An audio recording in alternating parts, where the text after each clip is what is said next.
الحمد لله الذي لم يلد ولم يولد ولم يكن له كفوا أحد والصلاة والسلام على نوره المنير سيدنا ونبينا ومولانا محمد المصطفى طب القلوب ودوائها وعافية الأبدان وشفائها ونور الأبصار وضيائها وعلى آلہ واصحابہ وأحبائہ وخدامہ وشہداء محبتہ واولیاء امتہ وابنہ الکریم سیدی شیخ عبد القادر غوث العظم الجیلانی اجمعین، اما بعد فاعوذ باللہ من الشیطان الرجیم، بسم اللہ الرحمن الرحیم۔ ان الدین عند اللہ الاسلام، آمنت باللہ صدق اللہ العظیم وبلغنا رسوله النبي الأمين الكريم ونحن على ذلك لمن الشاهدين والشاكرين والحمد لله رب العالمين۔ بندہ پروردگارم امت احمد نبی، دوست دارم چار یارم طافہ اولاد علی، مذہب حنفیہ دارم ملت حضرت خلیل، خاک پائے غوث اعظم زیر سایہ ہر ولی۔ حضرات گرامی، الحمدللہ ہم مسلمان ہیں، سنی ہیں، صحیح العقیدہ ہیں۔ اللہ سبحانہ و تعالیٰ نے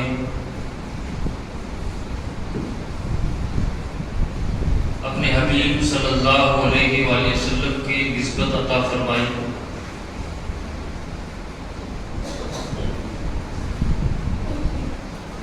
ہمارے پاس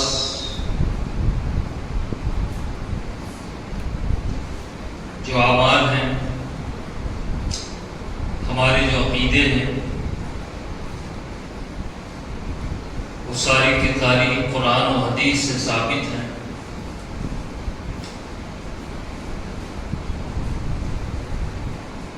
ان میں سے ایک عقیدہ ایصال ثواب ہے۔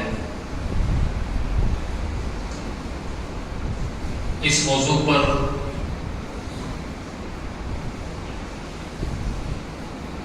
عرض کرنے کی وجہ یہ ہے کہ آج 21 رجب المرجب ہے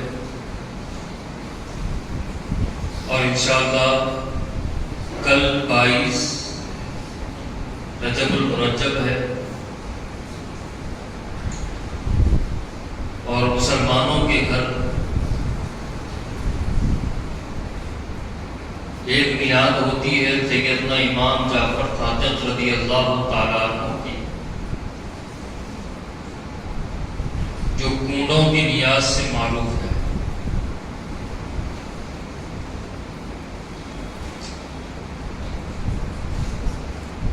سیدنا امام جعفر صادق رضی اللہ تعالیٰ عنہ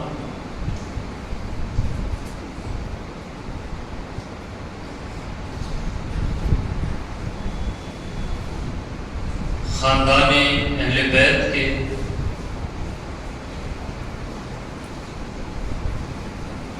چشم و چراغ ہیں۔ نبی پاک صلی اللہ علیہ وآلہ وسلم کی آل ہے، اور مولا علی مشکل کشا کرم اللہ وجہہ کی اولاد ہے۔ سیدنا امام حسین رضی اللہ تعالیٰ عنہ کے بیٹے ہیں سیدنا امام زین العابدین رضی اللہ تعالیٰ عنہ، ان کے بیٹے ہیں سیدنا امام باقر رضی اللہ تعالیٰ عنہ، ان کے بیٹے ہیں سیدنا امام جعفر صادق رضی اللہ تعالیٰ عنہ۔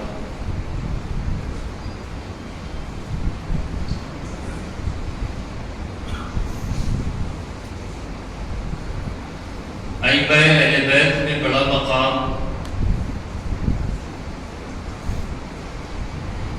اور ہم قادریوں کے بھی پیران پیر ہیں۔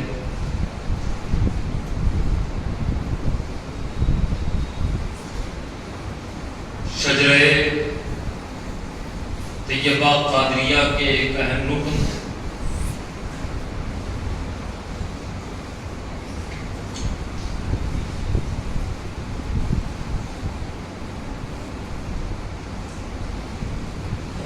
دیکھنے والوں نے، آپ کی زیارت کرنے والوں نے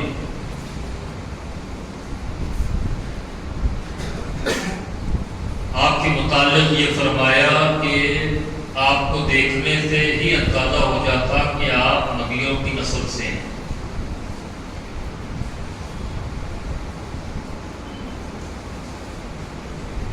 آپ کی سیرت، آپ کا کردار،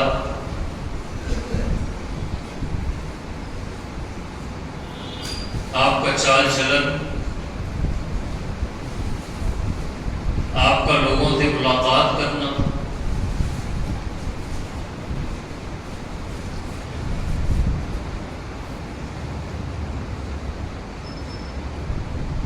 حسن صورت اور حسن سیرت دونوں سے اللہ نے خوب نوازا تھا۔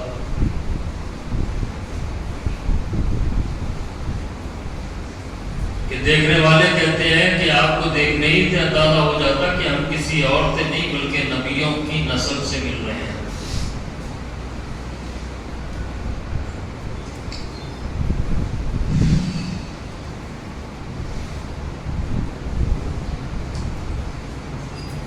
سیدنا امام جعفر صادق رضی اللہ تعالی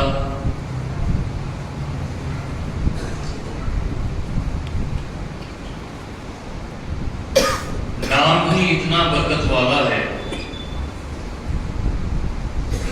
کہ جن کے نام سے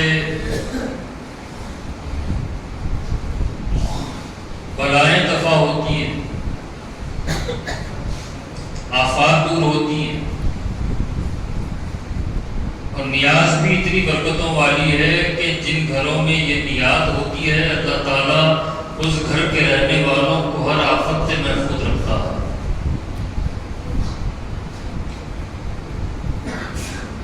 یہ جو نیازیں ہوتی ہیں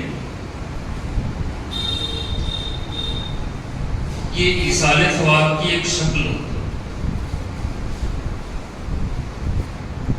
اور آپ اچھی طرح جانتے ہیں کہ ایصال ثواب جو ہوتا ہے وہ 3 طرح کا ہوتا ہے۔ ایک ایصال ثواب ہوتا ہے کہ کسی گنہگار کو اللہ کے دربار سے معافی دلانے کے لیے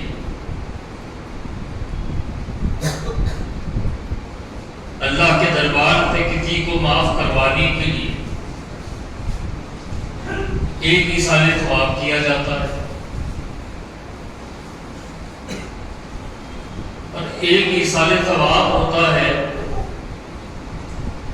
کہ جس کو ایصال ثواب کیا جا رہا ہے نہ وہ گنہگار ہے نہ خطا کار ہے بلکہ وہ نیکوکار ہے۔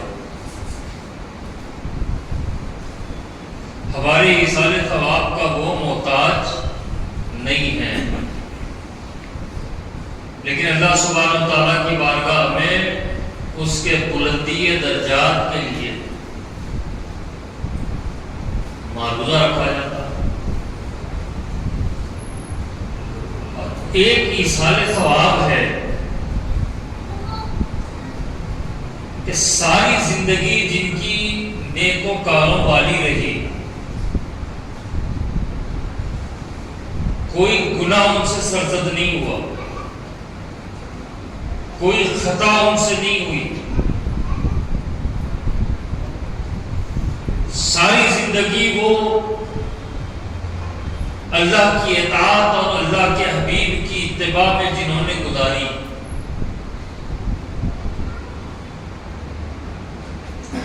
اور اپنا دوشہ آخرت خود انہوں نے بنا لیا، اور اللہ سبحانہ و تعالیٰ کی اتنی قربت انہیں ملی، اور ان قربت والوں میں وہ شامل ہوئے جن کے تعلق سے اللہ سبحانہ و تعالیٰ نے خود اپنے کلام میں فرمایا کہ یہ اللہ کے دوست ہے، نہ ان کو کوئی خوف ہے نہ کوئی غم ہے،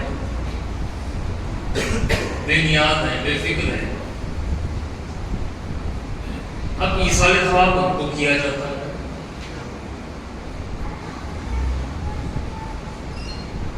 ان کو ایصال ثواب کرنے کا مطلب یہ ہے کہ ان کے لیے یہ چیز ضروری نہیں ہے، بلکہ ان کو ایثار ثواب کر کے ہم اللہ کی توجہ حاصل کرتے ہیں۔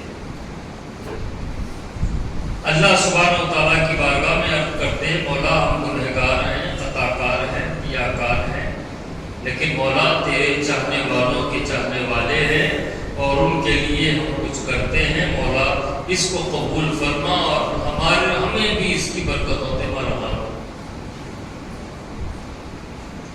اب یہ جو ایثار ثواب ہے آپ دیکھیں اہل سنت والجماعت میں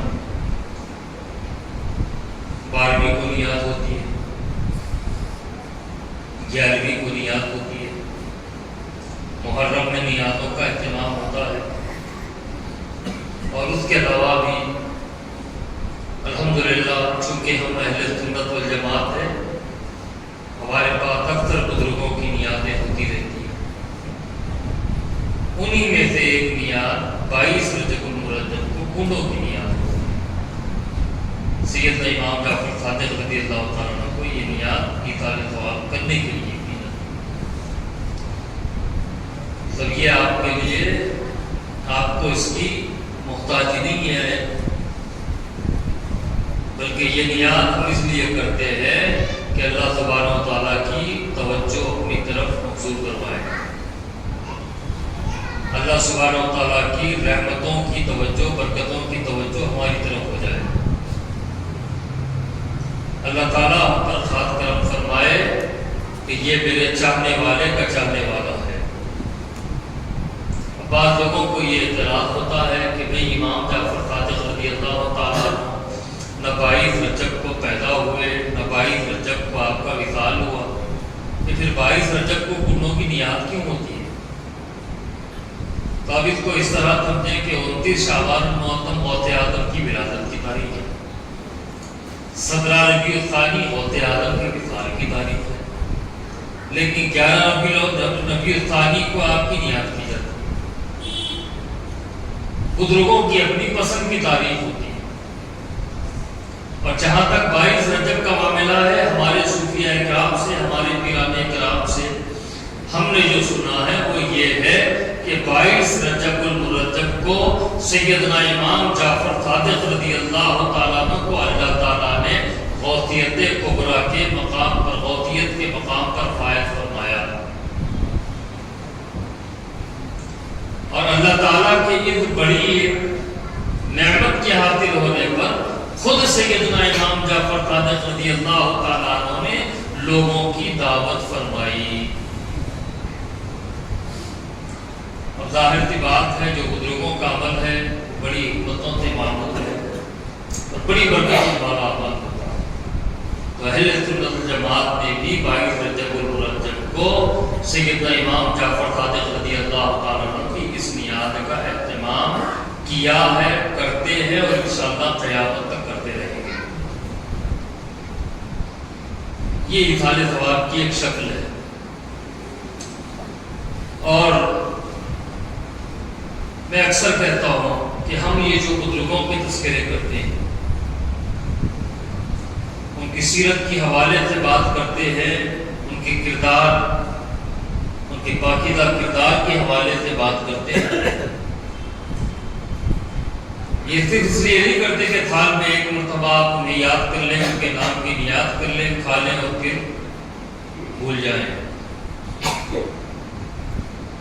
تذکرے ہوتے اس لیے ہیں کہ آپ نیاد کریں، اس کی برکتوں سے مالا مال ہو، ساتھ میں ان کی تعلیمات پر بھی عمل پیرا ہوا جائے۔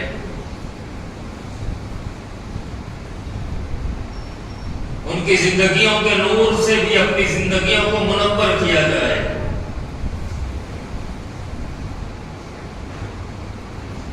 اور جہاں تک سیدنا امام جعفر صادق رضی اللہ تعالیٰ عنہ کا معاملہ ہے، آپ دیکھیں ہمارے 4 مسلک ہیں، 4 مسلک کے 4 امام ہیں، امام اعظم ابو حنیفہ، امام شافعی، امام مالک، امام احمد بن حنبل۔ ان چاروں میں سے ایک کی تقلید ہم کرتے ہیں، اور ان چاروں کے علاوہ کوئی اور 5ویں 6ٹھے 7ویں کی بات کریں ہم انہیں سنی ہی نہیں مانتے، گمراہ ہے۔ تو یہ 4 مسلک کے 4 امام ہیں، 4 میں سے ایک کی ہم تقلید کرتے ہیں، اور الحمدللہ ہم فخر سے کہتے ہیں کہ ہم سنی حنفی ہیں۔ امام اعظم ابو حنیفہ رضی اللہ تعالیٰ عنہ کے مقلد ہیں،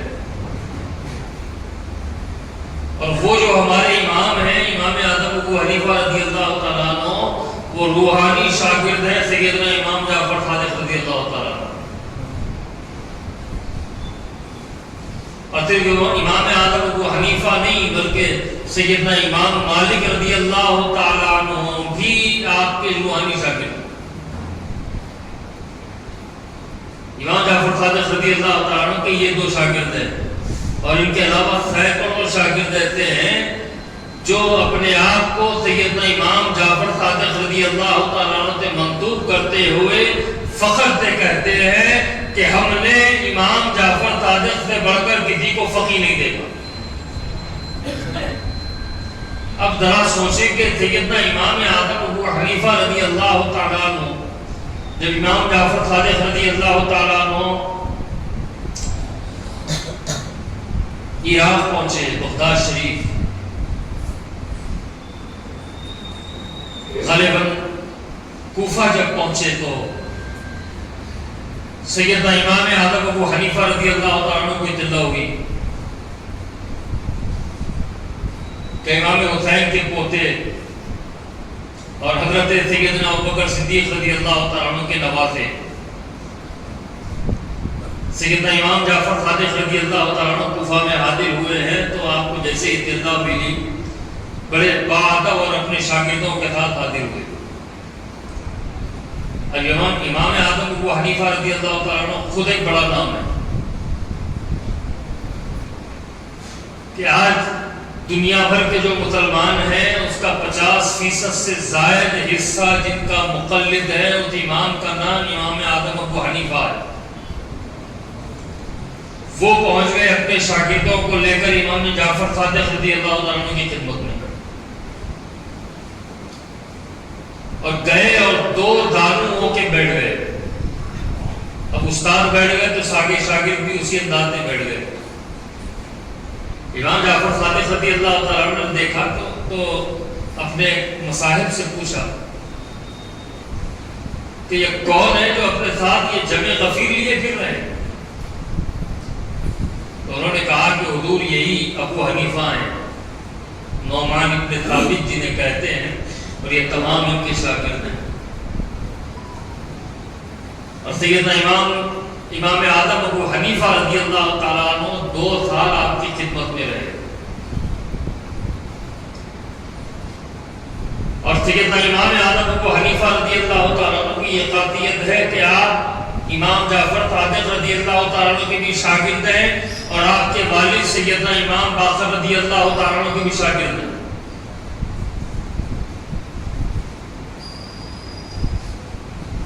سیدنا امام جعفر صادق رضی اللہ تعالیٰ عنہ جو نوازنا تھا وہ نوازا۔ یہ تو امام اعظم ابو حنیفہ ہیں۔ حضرت سیدنا امام مالک رضی اللہ تعالیٰ عنہ یہ بھی ایک امام ہے۔ یہ اکثر سیدنا امام جعفر صادق رضی اللہ تعالیٰ عنہ کی خدمت میں حاضر ہوتے رہتے، اپنے لیے دعا کرواتے، امت کے لیے دعا کرواتے۔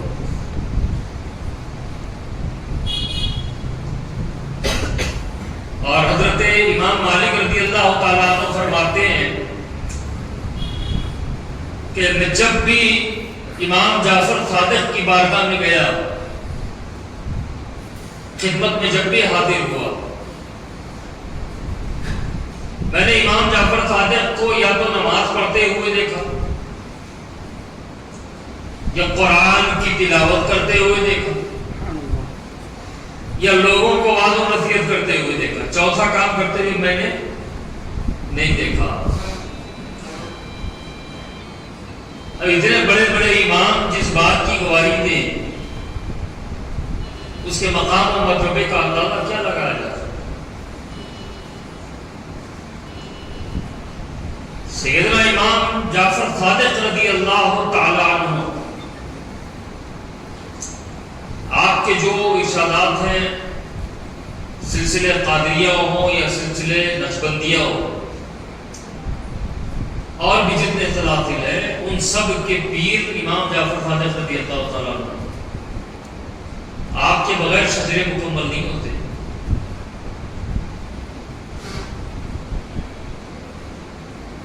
کئی کتابیں تصوف کی آپ کی لکھی ہوئی ہیں. آپ کے جو ارشادات ہیں، آپ کی جو نصیحتیں ہیں، آپ کی جو فرامین ہیں، قیامت تک کے لیے مسلمانوں کے لیے مشعل راہ ہے. آپ فرماتے ہیں کہ اللہ تعالیٰ نے دنیا کی طرف یہ کلمات بھیجے، یعنی دنیا سے اللہ نے خطاب کیا کہ اے دنیا میری جو خدمت کرے تو اس کی خدمت میں لگ جاؤ، اور جو تیرا خالق بن جائے اسے تکلیف دے. کیا مطلب اس کا؟ مطلب یہ ہے کہ اللہ تعالیٰ نے دنیا کو یہ سمجھا دیا ہے کہ جو کوئی اللہ کے لیے للہیت کے ساتھ زندہ رہے گا، اللہ کے لیے اپنے کام کرتا رہے گا، اللہ کی رضا، اللہ کی خوشنودی جس کے پیش نظر ہوگی، اسے دنیا کے پیچھے بھاگنے کی ضرورت نہیں ہے، بلکہ دنیا اس کی خدمت میں رہے گی. اور جو دنیا کے حاصل کرنے میں لگ جائے، اللہ نے دنیا کو یہ سمجھا دیا کہ تیری خدمت میں جو رہے گا، تیرا جو غلام بن جائے گا، تو کبھی اس کے ہاتھ نہیں آنا، تو آگے آگے بھاگتی رہنا، تیرے پیچھے وہ بھاگتا ہے. سیدنا امام جعفر صادق رضی اللہ تعالیٰ عنہ کے اور بھی ارشادات و فرامین ہیں. آپ فرماتے ہیں چند لوگوں سے دور رہو، ان کے ساتھ رہنے میں تمہارا کوئی فائدہ نہیں ہے. پہلا یہ کہ جھوٹے سے دور رہو، کیونکہ ہمیشہ وہ تمہیں فریب دکھاتا رہے گا.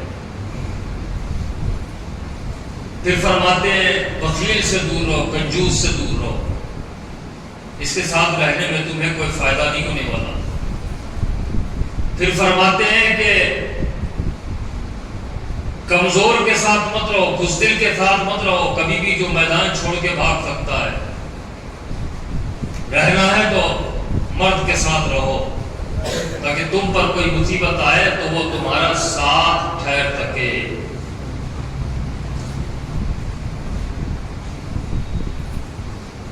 پھر فرماتے ہیں لالچی کے ساتھ مت رہو. لالچی کے ساتھ رہنے میں نقصان یہ ہے کہ کب تمہاری گولی لگ جائے، کب تمہارا حراج ہو جائے پتہ بھی نہیں چلے گا. اب اس وقت ہوش آئے گا جب تم بک گئے ہو اور پتہ چلا کہ یہ چاٹی دے کے نکل لیا.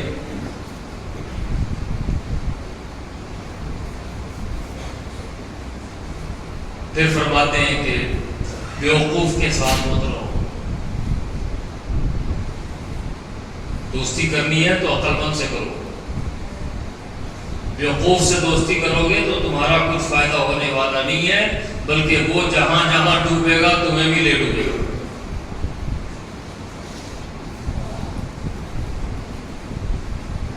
سخی کے ساتھ رہو، سچے کے ساتھ رہو، مرد میدان کے ساتھ رہو، اور لالچ کرنے کے والے کے ساتھ نہ رہو. اور رہنا ہے تو عقل مند کے ساتھ رہو. فائدہ نہیں ہوگا لیکن نقصان بھی نہیں ہوگا. پھر حضرت سیدنا امام جعفر صادق رضی اللہ تعالیٰ عنہ فرماتے ہیں کہ برے لوگوں کے ساتھ رہنا بھی لوگوں کو بدگمان بنا دیتا ہے. آپ کتنے اچھے رہو، اپنی دوستی کے لیے اسٹیٹس والے لوگوں کو ڈھونڈو، جن کے ساتھ آپ کا اٹھنا بیٹھنا ہو وہ معیاری لوگ ہوں۔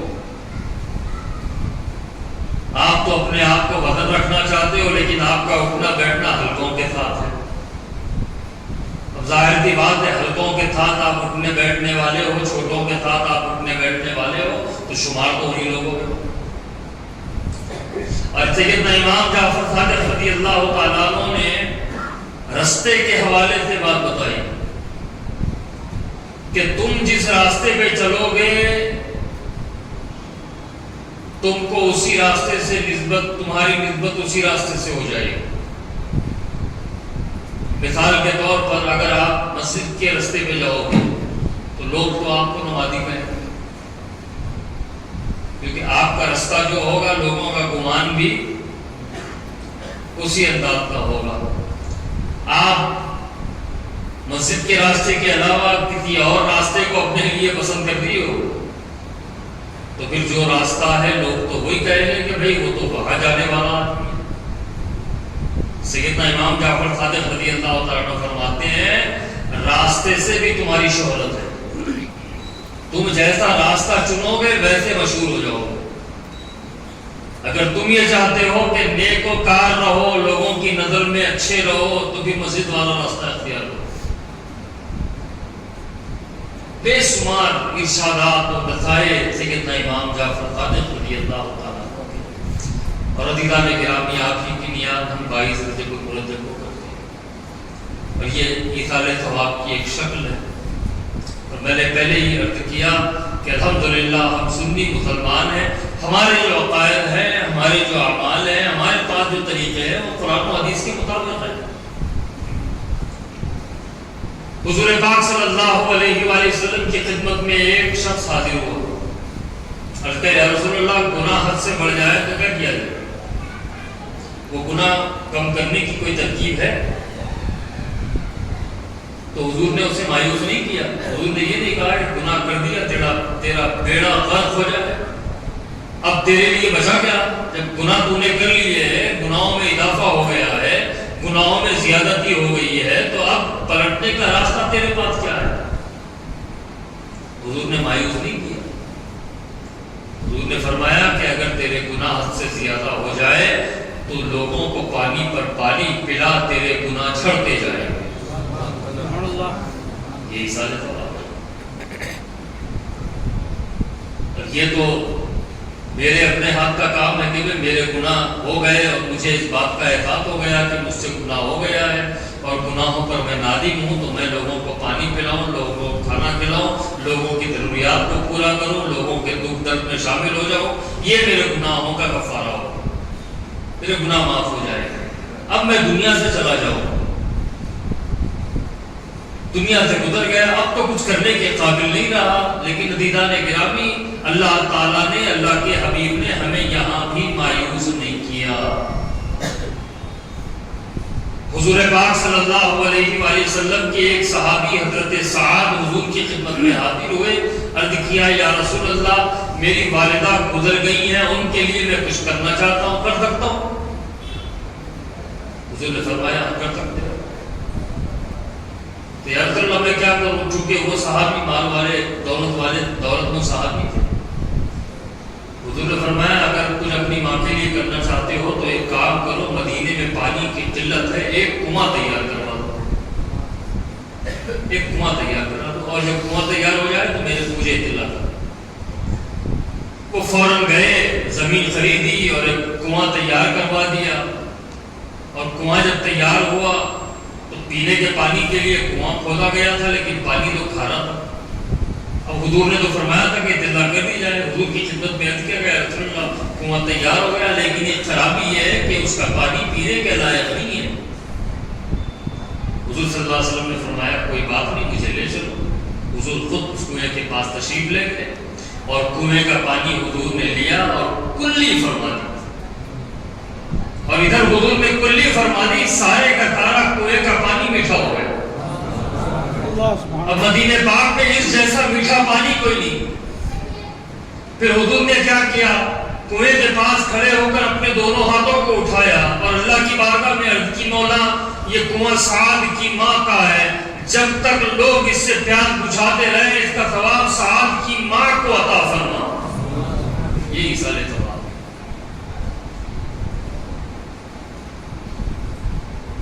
اور ہمارے اپنے جو مرحومین ہیں، متعلقین میں سے جو مرحوم ہو جاتے ہیں، ان کے لیے بھی ہم ایصال ثواب کر سکتے ہیں، جائز ہے، مستحب عمل ہے۔ ایک صحابی حضور کی خدمت میں حاضر ہو، یا رسول اللہ تھوڑا عرصہ ہوا میری والدہ کا انتقال ہوا، کل رات میں وہ میرے خواب میں آئی تو اس حال میں آئی کہ اطراف و اکناف جتنے لوگ موجود ہیں، جتنے ارواح ہیں، وہ سارے بڑے خوش و خرم ہیں اور نئے نئے خوشبودار کپڑے پہنے ہوئے، لیکن میری والدہ بڑی اداسی میں مبتلا ہے، چہرے سے اداسی کے غم کے آثار ہیں اور کپڑے بھی میلے نظر آتے ہیں، کیا کروں؟ حضور نے فرمایا میں بتاؤں گا، تم جاؤ۔ چند دن کے بعد مدینہ پاک میں ایک غریب صحابیہ کا انتقال ہو گیا اور کفن اس وقت بڑا مہنگا ہوا کرتا تھا۔ حضور کی خدمت میں کہ اگر اللہ فلاں صحابیہ کا انتقال ہو گیا، وہ غریب ہے، ان کے کفن دفن کا انتظام ہونا ہے۔ حضور نے فرمایا وہ جو آئے تھے اپنی ماں کا خواب لے کر ان کو بلاؤ۔ وہ حضور کی خدمت میں آ گئے۔ حضور نے فرمایا ایک کام کرو، میری فلاں غریب صحابیہ انتقال کر گئی ہے، ان کے لیے کفن کا انتظام کر دو۔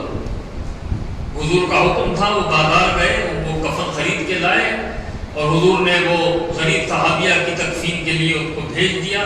تدفین ہو گئی، جب تدفین ہوئی رات گزری، دوسرے دن صبح وہ صحابی حضور کی خدمت میں آ گئے، یا رسول اللہ میں نے اپنی والدہ کو پھر خواب میں دیکھا، وہ تمام روحوں کے ساتھ بڑی خوش ہے اور وہ بھی نیا لباس پہنی ہوئی ہے۔ حضور نے فرمایا تیرا دیا ہوا کفن تیری ماں کو پہنچ گیا ہے۔ عزیزان گرامی یہ ایصال ثواب ہے جس کا انکار کرنا گمراہی ہے، اور ایصال ثواب کرنا جائز و مستحسن عمل ہے۔ کئی ایسے واقعات، کئی ایسے روایات موجود ہیں۔ تو عزیزان گرامی میں نے عرض کیا کہ ایصال ثواب تین طرح کا، ایک تو یہ کہ ہم گنہگار کے گناہوں کو معاف کرانے کے لیے ایصال ثواب کرتے ہیں، اور ایک نیکوکار ہے انتقال ہو گیا ان کے درجات کی بلندی کے لیے ایصال ثواب کرتے ہیں، اور ایک یہ کہ بڑے نیکوکار ہیں اللہ کی رحمتیں ان پر نازل ہو رہی ہیں، اللہ سبحانہ و تعالیٰ سے ان رحمتوں کا ایک حصہ مانگنے کے لیے ایصال ثواب کرتے ہیں۔ یہی بزرگوں کی نیتیں ہیں، اور اس کا یہی معاملہ ہے کہ اللہ سبحانہ و تعالیٰ اپنے چاہنے والوں کے چاہنے والوں پر بھی توجہ فرماتا ہے، اپنے چاہنے والوں پر بھی نظر کرم فرماتا ہے، اور چاہنے والوں کے نام لیواؤں پر بھی کرم کی نظر فرماتا ہے، رحمت کی نظر فرماتا ہے۔ اللہ سبحانہ و تعالیٰ آپ کے ہمارے عقیدے کی حفاظت فرمائے، اہل سنت والجماعت پر قائم رکھے، اور خاص طور پر اہل بیت اطہار کی سچی محبت مولا کریم ہمیں عطا فرمائے، صحابہ کرام کا ادب ہمیں عطا فرمائے، اور بزرگوں کے ایام بڑے اخلاص کے ساتھ اور نیت کے اخلاص خالص ہونے کے ساتھ منانے کی اللہ تعالیٰ ہم کو آپ کو توفیق عطا فرمائے۔ اور جو بیمار ہیں ان کے لیے دعا ہے کہ مولا ان کو صحت کاملہ و عاجلہ نصیب فرما، مولا جو بیمار ہیں بیماری کے ہر اثر کو ان سے دور فرما، جو مرد ہیں جو مریض ہیں مرض کے ہر اثر کو ان سے دور فرما، جو بزرگ ہیں مولا ان کی عمروں میں صحت و عافیت کے ساتھ درازگی عطا فرما۔ یا الہ العالمین مولا ہمیں اعمال صالحہ کی توفیق عطا فرما، مسجدوں کو آباد رکھنے کی توفیق عطا فرما، ہماری مسجدوں کی حفاظت فرما، ارض فلسطین کی حفاظت فرما، ارض حرمین شریفین کی حفاظت فرما، ہماری درگاہوں کی آستانوں کی خانقاہوں کی دینی مدارس کی حفاظت فرما۔